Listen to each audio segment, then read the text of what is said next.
Geography के लिए अगर फिज़िकल ज्योग्राफी का बात करें तो सविंद्र सिंह, ह्यूमन ज्योग्राफी का बात करें तो माजिद हुसैन, और इंडियन ज्योग्राफी में खुल्लर का बुक मैंने लिया था और इसके अलावा नेट का हेल्प लिया था। रिजल्ट आया तो क्या लगा, सबसे पहले ये बताइए। बहुत खुशी लगा, बहुत ज़्यादा खुशी लगा, इतना खुशी लगा कि हम बता नहीं सकते हैं। रात भर हम लोग जगे हुए हैं। रिजल्ट के पहले कैसा लगा? बहुत टेंशन था, बहुत टेंशन था। मैथ्स नहीं लेना वो एक कैलकुलेटिव डिसीजन था, क्योंकि अल्टीमेटली यूपीएससी की तरफ मेरा रुझान ज़्यादा था, तो उधर का प्रिपरेशन करने के लिए मैथ्स मुझे ज्योग्राफी लगा। हाँ, तो मैंने अपना पूरा जो भी स्ट्रैटेजी बनाया वो प्रीवियस ईयर क्वेश्चंस को देखते हुए ही बनाया। सिलेबस और प्रीवियस ईयर क्वेश्चन को माइंड में रखते हुए अगर कोई भी स्ट्रैटेजी बनाया जाए तो वो सही होगा मेरे हिसाब से। जी, रिजल्ट हो गया है बेटी का, अब कैसा लग रहा है? बहुत अच्छा लग रहा जो है। चाहते थे वो मिल गया। हाँ, मिल गया। तो जब रिजल्ट आया उस समय आप क्या सोच रही थी? कुछ नहीं, भगवान का नाम ले रहे थे और क्या। पूरा भरोसा था अपनी बेटी पे, हमको पूरा भरोसा, बहुत गर्व है अपनी बेटी पे हमको। कोचिंग कितना महत्वपूर्ण? बिल्कुल भी महत्वपूर्ण नहीं है, अच्छा, मेरे हिसाब से तो बिल्कुल भी नहीं आपने है। किया था? नहीं, मैंने कोई कोचिंग नहीं किया था, केवल सेल्फ स्टडी। बिल्कुल सिर्फ सेल्फ स्टडी। नमस्कार, आप लाइव बिहार देख रहे हैं। मैं हूं राजमोहन तिवारी। 66वीं बीपीएससी का रिजल्ट जारी कर दिया गया है। 689 पदों की रिक्तियां थी, लेकिन 4 अभ्यर्थी नहीं मिले। ऐसे में 685 अभ्यर्थियों का रिजल्ट आयोग ने जारी किया। इस बार के जो बीपीएससी टॉपर हैं सुधीर कुमार, वो वैशाली के हैं। लेकिन इसके अलावा आज हम एक ऐसे अभ्यर्थी से आपको मिलवाने जा रहे हैं जिन्होंने पहले अटेम्प्ट में ही बीपीएससी क्लियर किया और बेहतरीन रैंक लेकर आई हैं। नाम इन्हीं से जानेंगे, पूरा परिचय लेंगे। नाम क्या है आपका? स्नेहा शालवी। कहाँ से हैं आप, अगर देखा है प्रॉपर हम मधुबनी डिस्ट्रिक्ट से बिलोंग करते हैं। यहाँ पे हम लोग रहते हैं फैमिली के साथ। कौन सा रैंक है, क्या पद मिला? रैंक 51 है मेरा और प्रोबेशन सर्विस मिला है। प्रेफरेंस क्या था? मेरा फर्स्ट प्रेफरेंस प्रोबेशन सर्विस ही था, क्योंकि उम्र कम होने के वजह से मैं सारे पोस्ट के लिए एलिजिबल नहीं थी। क्या एज है आपकी? फिलहाल तो 23 है, पर जब फॉर्म आया था उस समय 21 था। तो पहला अटेम्प्ट रहा है आपका? जी बिल्कुल। ग्रेजुएशन कब किया था? 2019 में। 2019 में ग्रेजुएशन, 2022 में नौकरी। हाँ। कैसा लग रहा है जब रिजल्ट पता चला तो कैसा लगा? बहुत अच्छा लगा, बहुत ज़्यादा अच्छा लगा। सब्जेक्ट क्या रहा आपका? मेरा ज्योग्राफी ऑप्शनल था, पर बैकग्राउंड मेरा मैथ्स का था और अभी भी हम मैथ्स से एमएससी कर रहे हैं। इनफैक्ट मेरा सेमेस्टर 3 का एग्ज़ाम भी चल रहा है। मतलब ग्रेजुएशन और मास्टर मैथ्स से और सिविल सर्विस का एग्ज़ाम ज्योग्राफी से डिफरेंस? हाँ, वो डिफरेंस था, क्योंकि गाइडेंस वगैरह ज्योग्राफी में इजीली अवेलेबल था हमको, और साथ ही में सिविल सर्विसेज में बीपीएससी और यूपीएससी को ध्यान में रखते हुए ज्योग्राफी बेहतर सब्जेक्ट लगा हमको। जब फॉर्म निकला था तो किसी ने इंकरेज किया भरने के लिए, या पहले से मोटो था कि नहीं मुझे सिविल सर्विस में ही जाना है? नहीं, मेरा पहले से ये डिसाइडेड था कि सिविल सर्विसेज में ही जाना है। फॉर्म अप्लाई किया तब तैयारी शुरू की या पहले से था? पहले से था, पर अप्लाई करने के बाद थोड़ा और ज़्यादा अच्छा हो मैथ जाता से ज्योग्राफी लेना कितना टफ है? पढ़ाई बहुत चीज़ बदलनी पड़ती हैं, तो उस तरह से आपने तैयारी कैसे शुरू की? ज्योग्राफी तो पार्ट होता है जीएस का भी, इसीलिए प्रिपरेशन बहुत ज़्यादा टफ नहीं हुआ। हालांकि अलग से उस सब्जेक्ट को कवर करना सेल्फ स्टडी से थोड़ा डिफ़िकल्ट था, पर बुक्स और यूट्यूब वगैरह से मैनेज हो गया। ज्योग्राफी के लिए क्या कौन कौन से बुक्स आपने देखी? ज्योग्राफी के लिए अगर फिज़िकल ज्योग्राफी का बात करें तो सविंद्र सिंह, ह्यूमन ज्योग्राफी का बात करें तो माजिद हुसैन, और इंडियन ज्योग्राफी में खुल्लर का बुक मैंने लिया था और इसके अलावा नेट का हेल्प लिया था। जो पढ़ाई बुक से आपने की तो केवल किताबों को पढ़ते चली गई या उसके लिए नोट्स भी बनाना जरूरी है? नहीं, नोट्स बनाना बिल्कुल ज़रूरी है, क्योंकि किताब से हमें सेलेक्टिव पढ़ना होता है। वो जिन बुकों का नाम मैंने अभी बताया वो सारे बहुत हेक्टिक बुक्स हैं, तो उन्हें पूरा पढ़ना पॉसिबल नहीं है और उतना ज़रूरत भी नहीं है। तो इसीलिए जो सेलेक्टेड टॉपिक्स है सिलेबस को और प्रीवियस ईयर क्वेश्चन को ध्यान में रखते हुए बस उसे ही पढ़ना था। पीटी के लिए आपने क्या किया? पीटी के लिए वही बेसिक बुक्स, एनसीईआरटीज़, न्यूज़पेपर और प्रीवियस ईयर क्वेश्चन, घटना चक्र, इन सबों को मैंने बहुत अच्छे से पढ़ा। बाकी करंट अफेयर्स पे स्पेशल ध्यान दिया। जीएस के लिए जब आप मेंस में एग्जाम दे रहे होंगे तो उसके लिए क्या कुछ आप करा? जीएस के लिए, मेंस के लिए तो सबसे इम्पॉर्टेंट है आंसर राइटिंग। तो आंसर राइटिंग मेरा पीटी मैं एग्ज़ाम दे के आई थी और मुझे लगा था कि मेरा हो जाएगा, तो मैं उसी समय से मैंने स्टार्ट कर दिया था आंसर राइटिंग। और उसके बाद फिर कुछ टेस्ट सीरीज़ लगा के और बाकी कुछ सीनियर से इवेलुएट करवा के आंसर्स को, और यूट्यूब का काफ़ी हेल्प रहा उसमें भी। सोशल मीडिया का आजकल इस्तेमाल जो है वो दो तरीके से होता है, एक तो मिसयूज होता है, एक यूज होता है। कैसे बचा जाए मिसयूज से? हाँ, मिसयूज़ डेफिनेटली होता है, बट बचा खुद को डिस्ट्रैक्ट नहीं होने देना, बस यही खुद पे विल पावर स्ट्रांग होना चाहिए ताकि हम उसमें क्या इंपॉर्टेंट है हमारे लिए हम वो देख सकें और जो अनइम्पॉर्टेंट है उसको छोड़ सकें। मैथ से भी हैं आप, तो उसका हेल्प मिला एग्ज़ाम में आपको? हाँ, जैसे अगर हेल्प देखें तो 72 मार्क्स का स्टैटिस्टिक्स आता है, तो वो मेरा सही था, तो उसमें हेल्प मिला मुझे। और बाकी ऐसे भी मैथ्स पढ़ने से लॉजिकल। अगर देखा जाए बीपीएससी के इतिहास को, तो जो टॉपर्स होते हैं वो साइंस सब्जेक्ट कहीं खासकर मैथ्स के ज़्यादा होते हैं, क्योंकि उनके नंबर्स अच्छे उठते हैं। तो ऐसे में आपने मैथ्स नहीं लिया, ज्योग्राफी लिया। इस बार के भी जो टॉपर हैं वो भी मैथ्स से ही टॉप किए हैं, सुधीर कुमार। तो मैथ्स लेना कितना ज़रूरी है, और जो मानविकी विषय है उसमें काफ़ी डिफरेंस हो जाता है, तो टॉपर्स जल्दी मिलते नहीं हैं मानविकी विषय के। तो आपने मैथ्स क्यों नहीं लिया? मैथ्स नहीं लेना वो एक कैलकुलेटिव डिसीजन था, क्योंकि अल्टीमेटली यूपीएससी के तरफ मेरा रुझान ज़्यादा था, तो उधर का प्रिपरेशन करने के लिए मैथ्स मुझे बेटर मुझे ज्योग्राफी लगा। हाँ, इतिहास की भी तैयारी जीएस में आपने की होगी, तो उसके लिए क्या क्या पढ़ा आपने? इतिहास के लिए अगर एंशियंट और मेडाइवल को देखें तो उसके लिए मैंने तमिलनाडु की बुक ली थी, और मॉडर्न के लिए स्पेक्ट्रम, और बाकी क्वेश्चन बैंक्स सारे थे, उन सब से मैंने रिवीजन किया था। इंटरव्यू का जो बोर्ड था आपका किसका था? दीप्ति मैम का बोर्ड था मेरा। क्या कुछ सवाल रहे इंटरव्यू में? इंटरव्यू में हर तरह के सवाल थे।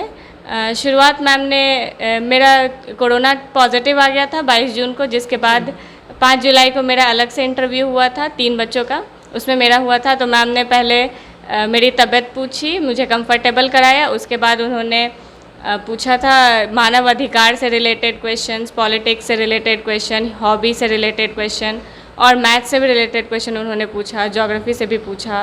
कुछ जनरल स्टडीज करंट सवाल?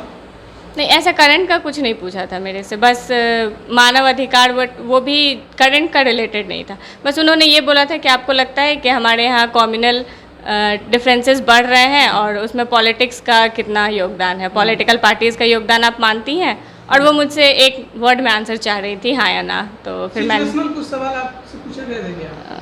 सिचुएशनल भी ऐसा कुछ नहीं पूछा गया था। बिहार से रिलेटेड? बिहार से रिलेटेड बस नदियाँ वगैरह के बारे में पूछा गया था, बाकी जुवेनाइल जस्टिस एक्ट के बारे में पूछा गया था। फिर उन्होंने पूछा कि जब मैंने बताया कि जुवेनाइल जस्टिस एक्ट में ऐसे ऐसे प्रोविजंस हैं, तो उन्होंने पूछा कि आखिर ऐसा क्या बात है जो इतने छोटे छोटे बच्चे क्राइम्स करते हैं। तो उन्होंने अपब्रिंगिंग्स पे क्वेश्चन फिर पूछी थी। जब इंटरव्यू में आप गई होंगी तो वहाँ पर एक से एक धाकर कैंडिडेट्स आपको मिले होंगे, जो 10 सालों से तैयारी कर रहे हैं, कुछ 5 सालों से, कुछ पहले से सर्विस में मौजूद हैं। ऐसे में उम्मीद थी कि अच्छा रैंक जो चाहती हूँ वो मिल पाएगा? हाँ, मुझे उम्मीद तो थी, पर डेफिनेटली टफ था, और बहुत लोग सेलेक्टेड थे पहले से, और मेरे से ज़्यादा अच्छे लोग भी इसमें सर्विस में थे। तो पर हाँ, जैसे टीचर्स लोग का गाइडेंस था, काफ़ी अच्छा गाइडेंस मुझे मिला, तो इसलिए आई थिंक उम्मीद थी। सिविल सर्विस के लिए एक चीज़ आम बात देखी जाती है कि लोग जो हैं वो दिन रात पढ़ाई करते रहते हैं, खूब पढ़ना है तभी निकलेगा, ये एक धारणा बनी हुई है कि बहुत पढ़ना है इसमें। और ऐसे में देखा जाता है कि 10-10 सालों से लोग तैयारी करते रहते हैं, उनका नहीं निकलता है। तो आपने किस तरीके से अलग तैयारी की कि आपका पहले अटेम्प्ट में हो गया? मतलब मुझे ऐसा लगता है कि जो 10 साल से तैयारी कर रहे हैं उनका नहीं निकल रहा है, तो शायद कुछ किस्मत की भी बात हो सकती है, या फिर ऐसा हो सकता है कि उनकी स्ट्रैटेजी में कुछ इशू हो। तो मैंने अपना पूरा जो भी स्ट्रैटेजी बनाया वो प्रीवियस ईयर क्वेश्चंस को देखते हुए ही बनाया। सिलेबस और प्रीवियस ईयर क्वेश्चन को माइंड में रखते हुए अगर कोई भी स्ट्रैटेजी बनाया जाए तो वो सही होगा मेरे हिसाब से। पहले पीटी या सारे को एक साथ देखकर चला जाए? मेरे हिसाब से सारे को एक साथ देख के चलना चाहिए, क्योंकि मेंस के लिए आंसर राइटिंग एक आर्ट है जो कि एक दिन में नहीं आता है, उसके लिखते रहे, प्रैक्टिस करते रहने से धीरे धीरे आता है। नए यूथ इस क्षेत्र में जाना चाह रहे होंगे तो उनको क्या आप सलाह दीजिएगा? बस यही सलाह रहेगा कि मेहनत कीजिए, खूब मेहनत कीजिए, एक दिन आप भी यहाँ बैठिएगा। मेहनत सभी करते हैं, 10-10 साल कोई पढ़ाई कर रहा है, मेहनत कर रहा है, लेकिन नहीं हो रहा है, तो कैसे करें? प्रीवियस ईयर क्वेश्चंस को ध्यान में रख के, क्योंकि अल्टीमेटली उसे एनालाइज करके ही आपको पता चलेगा कि आपका पढ़ना क्या है, आपका वीक सब्जेक्ट्स क्या है, तो इस अकॉर्डिंग आप तैयारी कर सकते हैं। वीक हो उसको कैसे सुधारें? उसको मल्टीपल रिवीजन से, एग्ज़ाम से पहले, जैसे अगर मैं अपना बताऊं तो मेरा हिस्ट्री थोड़ा वीक है, तो एग्ज़ाम से अगर 15 दिन पहले मुझे होता है, मैं 15 दिन पहले तक बाकी सारा कुछ ख़त्म कर चुकी होती हूँ, ताकि मैं लास्ट का 15 दिन सिर्फ हिस्ट्री में दे सकूँ, ताकि एग्ज़ाम में बना सकूँ। मतलब जो वीक है उसके लिए अलग से समय निकालना जरूरी है। हाँ, बिल्कुल बिल्कुल जरूरी है। तो काफ़ी खुशी हुई होगी जब रिजल्ट आया होगा आपका। बहुत तो ज़्यादा। आगे की तैयारी क्या है? फिर बीपीएससी तो अब आपने कर लिया है, जो चाहती थी वो आपको मिला भी, तो क्या अब यूपीएससी? हाँ, यूपीएससी की तरफ हम जाना चाहेंगे। यूपीएससी की तरफ जाना, अब उम्मीद करेंगे कि जो चाह रही वो मिले। और बताओ कि स्नेहा के माता पिता भी हमारे साथ हैं, उनसे भी बात करेंगे। सर, क्या नाम है आपका? मेरा नाम भावेंद्र कुमार झा। क्या करते हैं? हम महावीर आरोग्य संस्थान में ओटी असिस्टेंट के पद पर कार्यरत हैं। रिजल्ट आया तो क्या लगा, सबसे पहले ये बताइए। बहुत खुशी लगा, बहुत ज़्यादा खुशी लगा, इतना खुशी लगा कि हम बता नहीं सकते हैं। रात भर हम लोग जगे हुए हैं। रिजल्ट के पहले कैसा लगा? बहुत टेंशन था, बहुत टेंशन कितने था। दिनों से? खास करके 4-5 दिन से तो बहुत ज़्यादा टेंशन था कि होगा नहीं होगा, रिजल्ट आवेगा नहीं आवेगा, क्या होगा, बहुत तरह का टेंशन ये दिमाग। टेंशन केवल आपको था कि स्टूडेंट्स को भी था? स्टूडेंट तो हमको व्यक्त नहीं करती थी, लेकिन हमको था, हम भी कहीं व्यक्त नहीं कर रहे थे, लेकिन अंदर अगर आप पूछ, अंदर चल रहा है। हाँ अंदर अंदर जो आप पूछें तो हम अपने अंदर की बात बता रहे हैं कि हमको क्या दिक्कत हो रहा था। चलिए, बहुत बढ़िया। पहले अटेम्प्ट में हाँ, ऐसा हो बहुत- गया, तो क्या लगता है, मतलब कि जो चाहते थे वो मिल गया? हाँ, वो मिल गया, मिल गया। मिल गया। लेकिन इतने पे संतुष्ट अभी होना है कि आगे बढ़ते जाना है? संतुष्ट नहीं होना, आगे और जाना है। आगे और जाना। हाँ, यूपीएससी तो करना है। इनकी माँ भी है। आपका नाम क्या है? रीता झा, क्या करती है? हाउस वाइफ है। हाउस वाइफ है। जी, रिजल्ट हो गया है बेटी का, अब कैसा लग रहा है? बहुत अच्छा लग रहा जो है। चाहते थे वो मिल गया। हाँ, मिल गया। तो जब रिजल्ट आया उस समय आप क्या सोच रही थी? कुछ नहीं, भगवान का नाम ले रहे थे और क्या। ये अक्सर देखा जाता है फिल्मों में भी, आप यही देखिएगा कि माता जो है वो हमेशा भगवान का नाम जपते रहती है। मेहनत पे भरोसा था? वो पूरा भरोसा था, अपनी बेटी पे हमको पूरा भरोसा था। बहुत गर्व है अपनी बेटी पे हमको।